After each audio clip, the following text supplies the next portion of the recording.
So mga katrabaho, no, nandito tayo ngayon sa UP.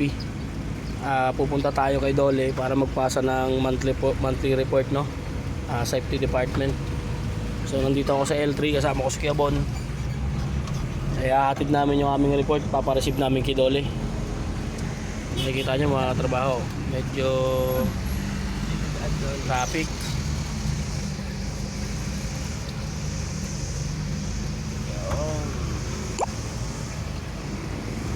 So mga katrabaho, no, ang trabaho ng safety, monthly report kay Dole, kailangan yun para hindi magmulta yung company. Kailangan mo siyang monthly may pasa, updated. Ang ganda ng aso.